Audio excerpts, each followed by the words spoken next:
Hello everyone, Mixfant Gaming here. Welcome to my channel. Today we're back here in Mech Arena, and in continuation of kind of like my beginner's guide for those players who are going to be new to the game, whenever this, especially when this game goes global, I'm actually going to be focusing a little bit more on the progress path. What items you get in there, how they obtain, whether they're good or not, whether you should invest resources in them or not. I know a lot of you right now probably already are quite familiar with the progress path, and you've already have your hangar set up. So this is more, as I said, intended for the newer players that are going to be coming into the game. I also want to give a shout out to Negative Man, because he's the one who actually gave me the idea to do this video. So I want to thank him very much for that. And so with that being said, let's hop into the progress bar. For those of you who don't notice, your progress bar is basically click on your name up in the top left, and you'll get this bar, and this is basically your progress path of where you are in the game. So let's just go all the way back to the beginning. Let's start right from there. So as you start the game, here we go. You will start obviously with the Lancers. It's the mech you get in during the tutorial. I think it's the very first game after the tutorial you're able to unlock the Lancer. You start the game with the Paragon, and then the next one you get during the tutorial is the Lancer. You also get the RPG-2s with the tutorial as well during the progress of it. The Lancer is not an endgame mech. However, there are people who have it leveled up and do quite well in the endgame. But for me, it wasn't a mech that I desired. When I came into the game, I had done some research ahead of time, watched some videos, and I kind of knew where I wanted my hangar to go. But it is a very, very fun bot. So if you want to start investing and upgrading for the sole purpose of having fun in this game, the Lancer can jump. It can get up on top of structures that no other mech can, especially if you're able to give it leveled up enough that you can put javelins on it. You can get to positions where nobody can actually hit you, and you can lob the javelins down on the enemy with very little resistance. So it is a good, fun mech, but it does have a low hit point. It is a light mech. It has a maximum capacity now of 16, so you can put a good amount of weaponry on it when you can get into Mr. Rack 8s. Like I said, the Javelin 6s, Carbine 8s, etc. So you can put some beefy weapons on it. It's just, it is a light mech, and it will die relatively quickly if you get into situations that you shouldn't be. RPG-2s, my suggestion would be, in the early game, don't invest very much at all into the weapons. Don't invest very much into the mechs. Invest in the things where you want your hangar to go. Don't be in a hurry to get out of Division 10, Division 9, Division 8. Stay there, save up your resources, unlock some more stuff in the progress path, and before you know it, you'll have a decent hangar that you can start climbing more in. So RPG-2s, what you really want to be investing in this game are pretty much anything of a power level 8 and above. The only exception I would say to that would be the Javelin 6s. They are still very much an end game weapon. I use them myself on my kill shot, so take that into consideration. So as we go through here, again, we have autocannon 2s, and then we step up to RPG-4, which is a more powerful version of RPG-2. Again, I wouldn't invest in those. Just keep them at the stock. If you happen to get them, you can put them in some mechs, but don't actually invest in upgrading them. Thermal Lance 6s, same sort of situation. The Thermal Lance 6s, they have an ability that's called the overheat. So as you do sustained damage with the Thermal Lances on a mech, the mech that you're hitting will get into an overheat mode. That means that when a mech is overheated, it will take additional damage from not only you, but also your entire team, until such time that the overheat cools on the actual mech. I don't personally have any of them on my account. You'll notice here, you unlock the Thermal Lances 6s first, and then you unlock the Thermal Lances 2 afterwards. I don't know why. It just is. If you were going to invest in one of them for at least a little bit, take the Thermal Lance 6. Don't touch the 2s. And then we come into the Juggernaut right here. And the Juggernaut is actually a tank. And when leveled up, it has some of the highest hit points in the game. It has a shield. The shield drops now after about 8 seconds or so. Prior to the latest update, the Juggernaut shield actually stayed up indefinitely until the enemy fire took it down. Now, unfortunately, that's no longer the case. It automatically drops off, like I said, after about 8 seconds. But when leveled up, it can take an awful pounding, and it is viable in the end game.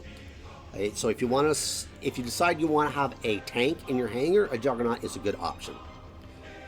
So going on further, we have the Plasma Cannon 4s. Again, not a weapon really I would suggest that you level up with. When I did run the Plasma Cannon 4s on my kill shot in the early game, just because when you buy the kill shot, it only comes, I believe, with a power level of 8. So when you get one of these unlocked, you actually get a pair of weapons. So if you have the Plasma Cannon 4s, that means you actually have 2 of them for a power level of 8. 4 times 2 is 8. So you can put them on something like the kill shot, at least early game until you get some other weapons. Again, you can unlock these. A lot of these you will have to pay credits or A coins for kind of the bigger ones in order to unlock and put them on a mech. But you are going to need some weapons in the early game. I would just buy the ones you want and just don't invest in actually leveling them up. So again, we have Thermal Lance 4, same situation that I talked about with the Thermal Lance 2 and 6. The 6 comes first, and then you get the 2 and then the 4. Makes no sense whatsoever why the progress bar path has them in that order. I wouldn't invest in the Thermal Lance's 4s. Then we get into long arm 8s. This is going to be your first 8 power weapon. It is viable even in the end game. My recommendation would be when you have a hangar, have at least one mech that can actually do damage at range. When you're going to be going into tournaments, you're going to be going into CPC matches, etc. You don't know what kind of a map you're going to land on, and some tournaments are set up just specifically for long range, and it's harder to get closer to the individuals. You can do it. Run a kill shot or something, you can get in quite easily. As you get into the bigger, the higher divisions, you'll see people running more powerful range setups. But the long arm 8, you can combine them. Again, they come in a pair, so the long arm 8s come dual. So if you have a mech such as the Guardian, we haven't gotten the Guardian yet, but it comes with a power level 16 right off the bat. So you could put 2 long arm 8s right on your Guardian, right from when you get the Guardian, and you instantly have a long range setup with a power level 16 with 2 long arm 8s. It is actually something I am leveling up right now in my account. So I would recommend you going with a long arm 8 and start leveling up a little bit, because it will help you, especially in the early to mid game. Later in the game, you might want to transition to something else, but early game, it's definitely something I would invest some resources in. RPG 6s, they're okay. Again, they're not really an end game weapon, but you can't just be saving up all your resources and everything for power levels 8 and above, because you're going to have mechs early game that can't even run a power level 8. The kill shot can, but for instance, the Lancer can't. The Paragon can't. So you're going to have to run some of the lower weapons.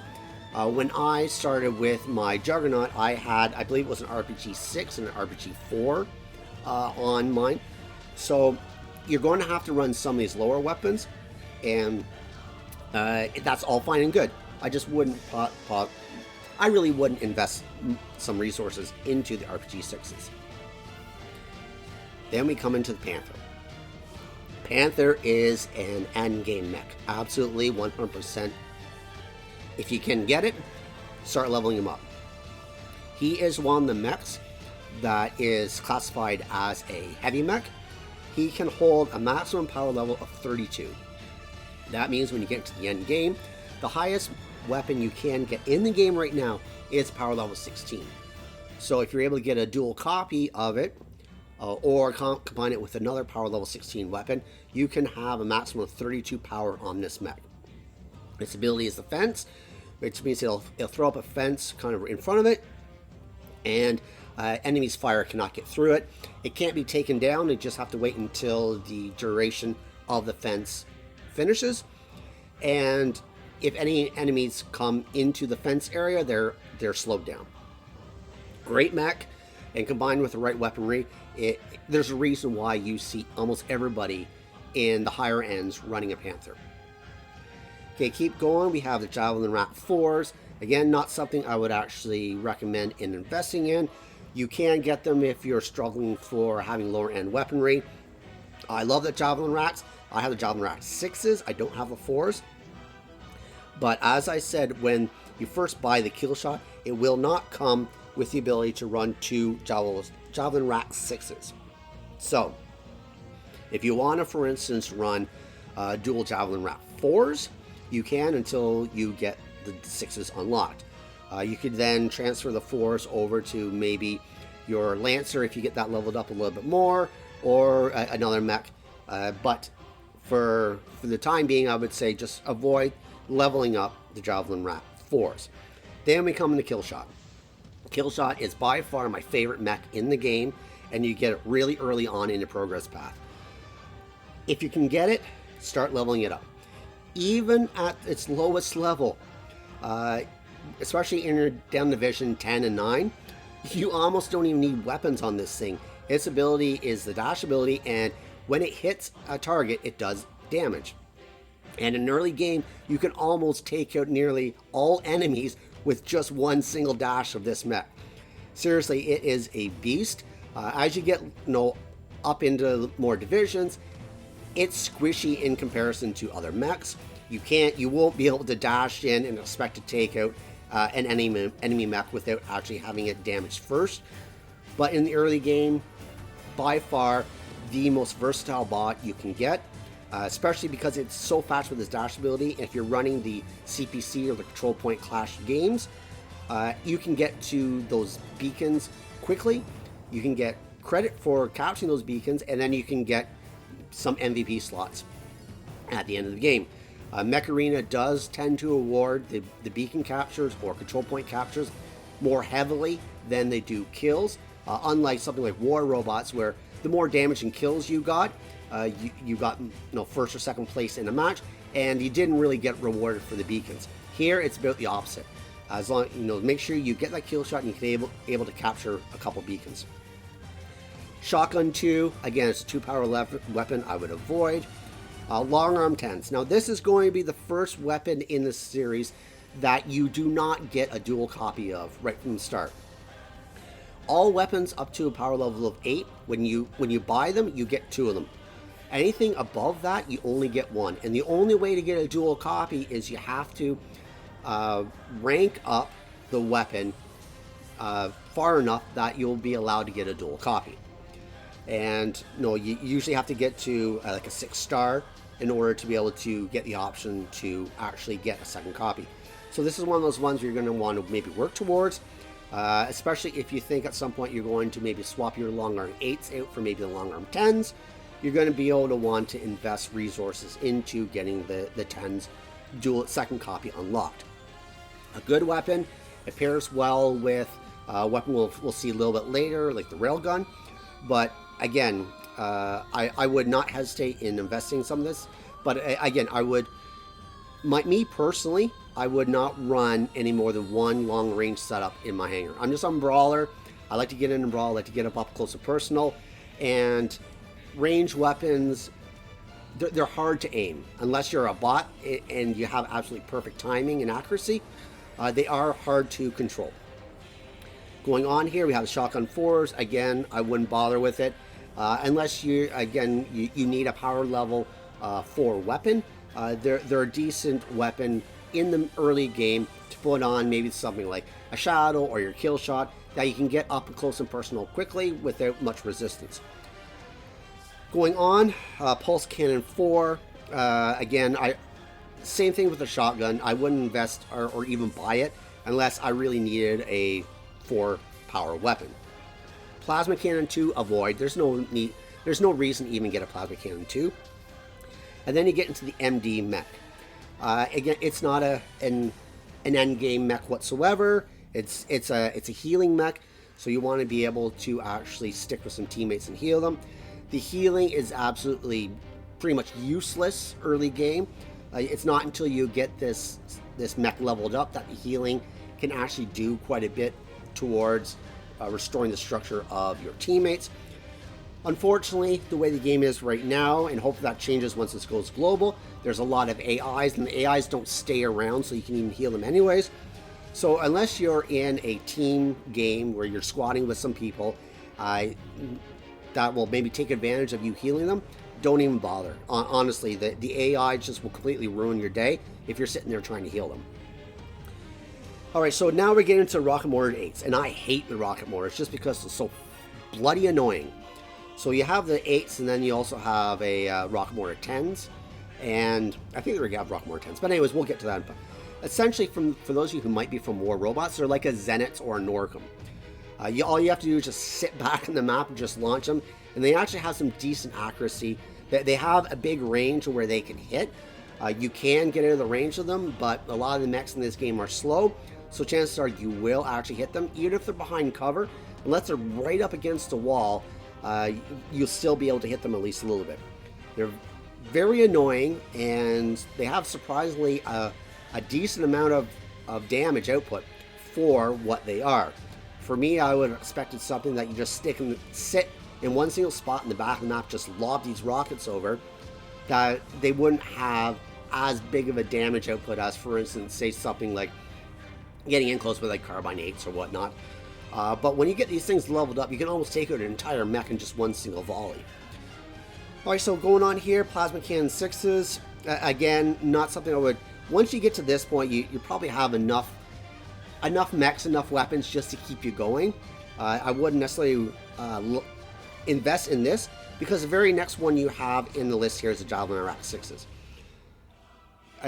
It all depends on your playstyle, but I love running the Javelin Raider 6s on my kill shot. You can move around the map awfully quickly.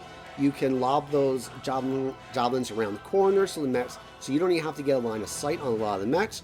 And if somebody starts to get a bit close to you and they're damaged, you can then counter it with your dash ability, hit them, and typically kill them after they get too close to you. Great weapon to have. Next thing we get to is the Missile Rack 8s. This is what I say is a must if you can afford it. It's very expensive. I think it's 310,000 credits in order to actually get this. But it is well worth it. If I remember correctly, it shows right here, it already comes at a 4-star level. It does awesome output damage for when you get it right out of the box. Because of the power level 8, you can put it on a leveled up kill shot. At this point, you're not going to have your kill shot leveled up enough typically to be able to house 16 power. But as I said previously, when you get your Guardian, if you get it, it comes with a power level 16 right off the bat. You can put it on there. You will be starting to get options that you can actually put this on. I run it right now on my Zephyr, and I used to run it on my Guardian. And I will probably continue running it for quite a while in the future. Speaking of the Guardian, here it is the very next item that you'll be able to obtain in the game. And as I said, it comes with a power level 16. You can automatically put those Missile Rack 8s on it. A great build to have right at the very beginning. Or if you want to put dual long arm 8s on this to have a sniper build, you have options at this point. Guardian is a viable in-game mech. No, don't shy away from it. Its ability, it basically will counter other mech abilities. So if you have a Panther and he's throwing up the shield, you hit your ability and the Panther's fence will drop. If you have a kill shot coming in on you, if you time it right early enough, it will actually stop the kill shot dash. If you have a Nares or a Juggernaut coming in at you, and they have their shield up, you use this ability within, I think it's either 40 or 30 meters, I can't remember which it is, their shield will automatically drop. It's a good counter to most of the mechs out there. Pulse Cannon 8s, Escape 211 did a video at one point comparing the Pulse Cannon 8s to the Carbine 8s. Carbine's very expensive prototype weapon, and it does similar damage. They have a different optimum range, of course. You have to kind of get used to one or the other. The Carbines put out a little bit more damage quickly. The Pulse Cannon's a little bit more sustained damage over time. But it is a viable weapon, especially if you're looking for power level 8 weapons that come dual. So there are 2 of them once you get it. And so again, you can put it on a kill shot that is a power level 16. You see a lot of those on the field right now. Anything that has power level 16, you get 2 of them and do relatively well. It does have to be leveled up a little bit more in order to become a little bit more viable, but it is an option. Rocket Mortar 10s. So this is another one of those weapons where I talked about the Rocket Mortar 8s. It's still the same concept, only this time you're only going to get 1. So if you have the option of the 2 Rocket Mortar 8s versus putting a Rocket Mortar 10 only on 1 single bot, then you're going to have to level this up if you want to get a dual copies. Anything 10 power and up, you have to get it pretty much maxed out before you can actually get the dual copy. However, you do see people running a rocket mortar on their kill shot. Once they get up to, say, a power level of 16 on the kill shot, there's some people use a hybrid build and put one rocket mortar 10 on and a javelin rack 6 on. So they kind of get the best of both worlds. You can hit players at longer range with the rocket mortar 10s, and when they get in a little bit closer range, you can hit them with the javelin rack 6s, and then you also have your dash ability to go in if they get a little bit too close. Next one we have is the Missile Rack 6s. So this is, of course, a lower power level than the Missile Rack 8s that we've already had. I would really not invest too much in this at all. It's okay. It does some decent power. It is an exotic weapon, so it does a lot of damage. It's like the Missile Rack 6s. It's expensive to get. I think it's like 280,000 or so credits. If you're going to get one or the other, get the Missile Rack 8s. Don't get the Missile Rack 6s.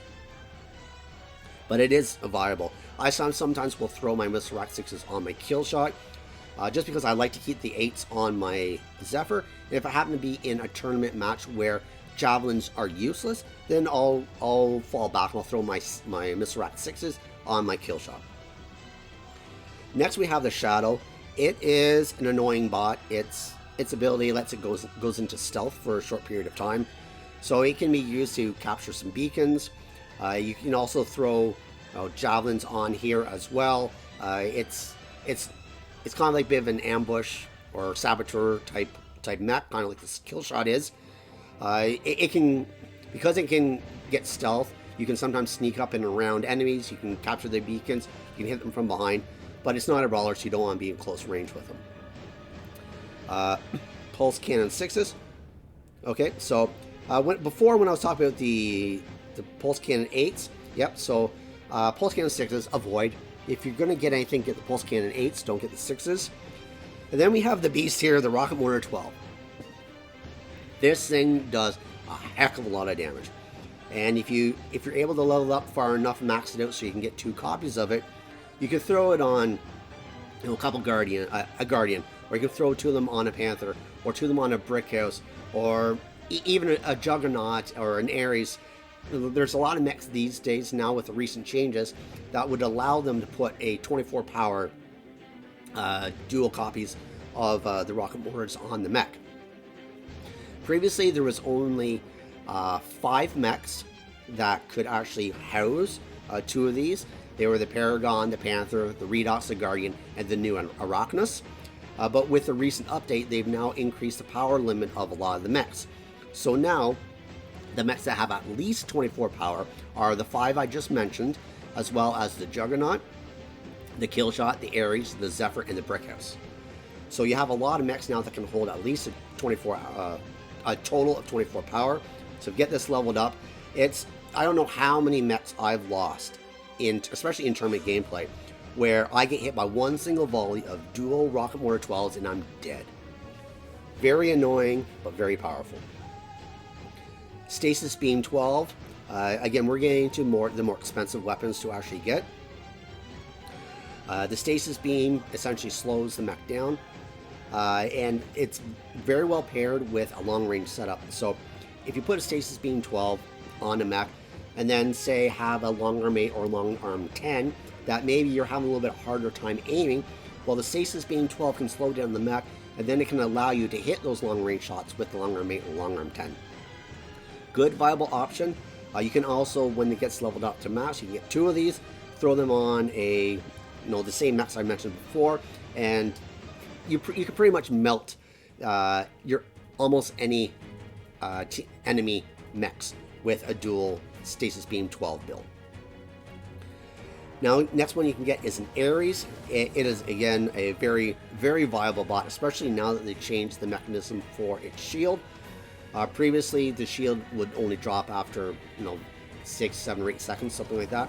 Now the shield stays up indefinitely until it takes enough damage that it will drop. It's only a forward-facing shield, whereas the Juggernaut shield surrounds the entire mech. So it does have a weakness, especially if you're able to run a Zephyr and lock them down.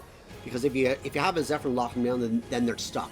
Their weapons don't work and the mech doesn't work. So you can actually get in behind their shield, turn around and hit them from behind. They can't turn to block with their shield. Excellent tactic with the Zephyr, but you see a lot of them now, especially in the end game.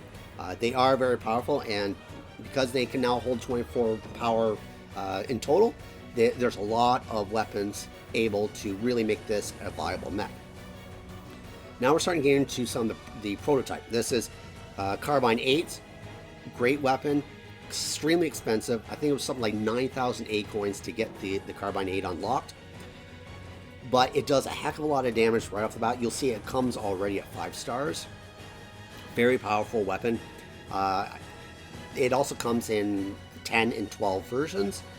So keep that in mind if you want to maybe limit your A coin costs. But I didn't regret getting this. As we go on, we have another powerful version of the Stasis Beam. Just like the 12s, the same comments apply. However, now that it's a Stasis Beam 16, you can combine it with, for instance, a Long Arm 8 to put on 24 power mech. Those, just as a reminder, are the Juggernaut, the Kill Shot, the Ares, the Zephyr, the Brick House, the Paragon, the Panther, the Redox, the Guardian, and the Arachnus. But not all, excuse me, not all mechs can have 2 copies of this. There's only 5 mechs in the game that, if you get maxed out, can hold your 32 power. That's the Paragon, the Panther, the Redox, the Guardian, and the Arachnus. So Stasis Beam 12 does a lot of damage. It can melt things quite quickly, especially when maxed. Stasis Beam 16 is just absolutely insane. But again, very expensive to upgrade and max out. Very expensive to get the dual copy. And very expensive to actually get the mech leveled up high enough that you can put 2 of these on. Not something I would suggest investing resources in, especially at this point when you just unlock it. That'll come in time. Concentrate more on the mid-game builds you want, with an eyesight onto where you want to go with your hanger at the end stage. Then we have a lot of stuff we have to go through before we get to the next one. And now we got the Arc Torrent 6s. I personally am not a fan of the Arc Torrents. There are some people who love them. It's like basically it throws out a lightning, a sustained electrical lightning blast. Click on it here.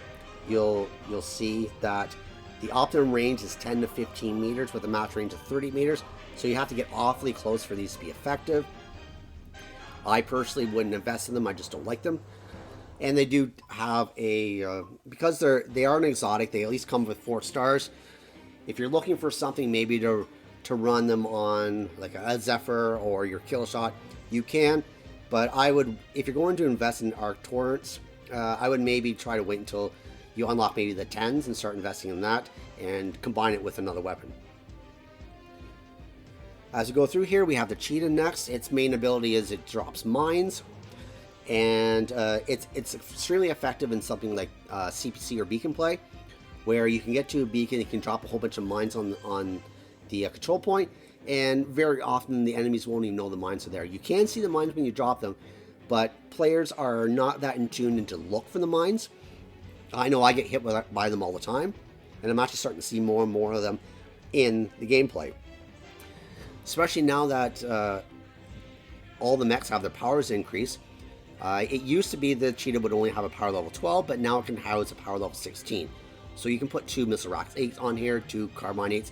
You have a lot more options available, and that's why a lot of players would actually avoid the light mechs, because once you started getting to the end game, you couldn't put the weapons on it that you wanted to. Moving on, we have the Arc Torrent 10s. Again, I'm not a fan of the Arc Torrents just because of the range.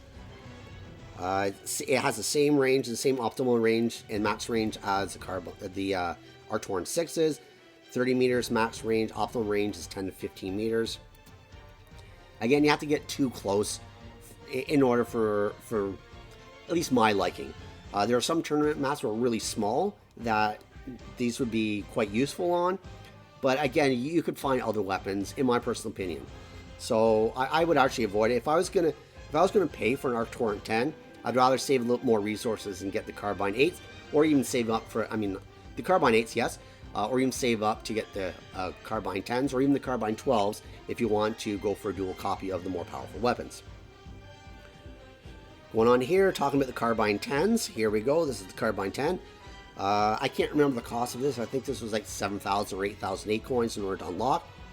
I haven't purchased it. It is unlocked, but I don't have it purchased myself. I do have the 2 Carbine 8s, and I have 1 Carbine 12 that I'm working on trying to max out. So that's the approach I decided to take. I took the Carbine 8s because I got 2 copies right off the bat. And then I skipped the 10s and I went to the 12s, and I'm working on the 12s because there are a lot of mechs right now that can house at least a 24 power combination. They put out a lot of damage and they're extremely effective mid to end game. Going on further here, now we have the Zephyr. The Zephyr is an awesome mech. I would suggest you get it. I personally actually took my Guardian out in favor of putting the Zephyr in. I just like the Zephyr's ability more. It basically just completely locks down an enemy altogether in about, I think it's 30 meters range, you have to be within. Basically, it can't fire its weapons, it can't move, it can't activate any abilities, and it lets you get right up close and personal, and that's why I love running the Mr. Rack 8s on it, because I don't miss my shots. I can get close, I don't have to worry about trying to aim or lead the targets. Awesome mech to have. Comes with a 4-star right out of the gate, and you can level it up to a maximum power level of 24 now. So again, once I get my Carbine 12s maxed out and get my 2 copies, I could actually put dual Carbine 12s on this once you get the mech maxed out. It's a very long, expensive process to max out the mechs, but you can get these things up to like a power level of 16, 18, and 20 without too much difficulty. It's that extra little step to get it maxed out is really hard on the wallet and your resources. Continuing on, this is where at 112,000 progress, you get Carbine 12s unlocked. If you can get it, I would suggest buying it. Again, very expensive. It uses a lot of acorns, but it will set you up for the end game and allow you to start working towards getting those blueprints in order to max it out so you can get the 2 copies. It will be something you want in the end game to have the Carbine 12s maxed out with the 2 copies. Next one, we have the Redox. It's kind of split out there as to what the whether it's useful or not. It's kind of a combination of a couple different mechs abilities, and it doesn't seem to excel in any of them. It's, ultimately I avoided it. It wasn't what I wanted, and again, it costs resources, it costs acorns to get because it's a prototype, and honestly, the Guardian is better at it. The the kill shot dash. There's a lot of mechs earlier on that to me just more suit their abilities than the Redox does. Plus, the Redox is also a little bit on the flimsy side in terms of HP. See, it has 40,700 HP out of the gate. Not really a huge amount of HP, especially for a prototype mech. Continuing on, we have the Surge. Surge is again another kind of interesting mech. It has a storm dash, so kind of is a combination of like a Zephyr and a kill shot. Again, it's a combination of mechs abilities lumped together a little bit, somewhat. You have to hit your target, or at least come really close to the target for when you stop for it to be affected. Some people love the Surge. I personally don't. It's just my own personal play style. I like my kill shot the way it is. I like my Zephyr. I like my Guardian. But these can be very annoying when you come up with them. You just have to be cautious of them. The dash distance is 40 meters, which is similar also to a kill shot. So if you see them on the field, you just want to make sure you stay out of that range and wait for them for it to use its ability, and then you can go in for the kill. But if you want to go ahead and try it out, by all means. This game is about having fun and finding builds that fit your playstyle. Just because it doesn't fit my playstyle doesn't mean it won't fit yours. Now we come to the beast, the brick house. It has a decent amount of HP at 69,000. When leveled up, I think the Juggernaut actually has more HP, but this is also considered a tank, and its ability actually is Overcharger, and any of your teammates within the range of your ability will get an increase in power output. Awesome team-based mech for gameplay. It's okay for individual gameplay going in, but it really is much more suited for the team aspect, especially going into tournaments. If you're with a squad, have somebody running a brick house, and anybody else in the vicinity gets an increase in weapons. The brick house can have a maximum power of 24. So imagine putting the dual rocket mortar 12s on this thing maxed out with the overcharge ability. I mean, if you hit an enemy mech, you just absolutely annihilate them, and you don't even have to actually expose yourself to the enemy in order to do so. But it's also very expensive. It costs a lot of, I think it's like 900,000 credits in order to buy this thing. So if you want it, you're going to have to save up. But at least you not have to spend coins to get it. It's only credits. But again, it's quite a grind in order to save up those credits, because you're always going to be wanting to use those credits to level something else up in your hangar. You have to make the commitment to not spend your credits if you really want to get the brick house. Okay, so let's go on here. Railgun 16. If you get to it, you gotta have it. It's one of, if not the best weapons in the game. It's a ranged weapon. Unlike the long arms is also a ranged weapon, but the long arms do more damage. At its optimum range was like 100 meters, something like that. Up close, the long arms, they do damage, but they don't do as much damage as they do if you hit something at range. The railgun doesn't have that restriction. It does damage up close, and it does damage at range. And one shot, if you hit in the right time on the right mech, one shot can basically take the half health off of a mech. If you get this, you want to make sure you're actually good at aiming, because you really don't want to miss, because its magazine size is only 3, and reload is almost 30 seconds. So you want to make sure you're accurate with your shots. You get 3 shots, and then you're basically continuously reloading for another 30 seconds before you get your full magazine capacity back. But I have it on mine, and a lot of people do what's called a Thanos build, where they'll combine the Railgun 16 with a long arm 8 or long arm 10 or long arm 12, depending on how much energy capacity that mech has. I personally have a Panther with it on. I have a Railgun 16 combined with a long arm 8, and it does phenomenally well when I hit my shots. And that should be it to the progress. At this point, there's nothing else here. You will have maybe heard me mention about this one other mech called the Arachnos, the new Arachnos. It is not in the progress path. I don't have it available here. I can actually show you the mech itself, though. And it is not in the progress path. You have to actually unlock it in an event. Was that here? Yeah, this is it here. Okay, so I'll just add it to... Yes, I know that. I'll fix this later. But here's the Arachnos. And it can drop basically a little turret that if enemies get close to, the turret will automatically start firing at the target. Doesn't do a heck of a lot of damage, the turret does. It's just a little bit more of a mosquito bite annoyance. But it can be helpful in certain situations. It is another one of the new mechs that can have a maximum power level of 32 now. That's awesome. It's just it takes a lot of resources to level this up. But you do need to complete what's called the Arachnos development, the Arachnos Derby event. And I can't remember where it is. You will automatically get that unlocked when you get to a certain XP. So in your progress bar here, I believe, if I'm not mistaken, if I remember correctly, it becomes unlocked at 10,000 XP. So it's really not that far into the progress path. So right around the time where you're going to get your Guardian, a little bit after that, you should unlock the Derby event. And I have a video out that actually has tips about what to do with the various tasks for the Derby event. You have, I believe there's 6 days of events that you have to go through in order to complete.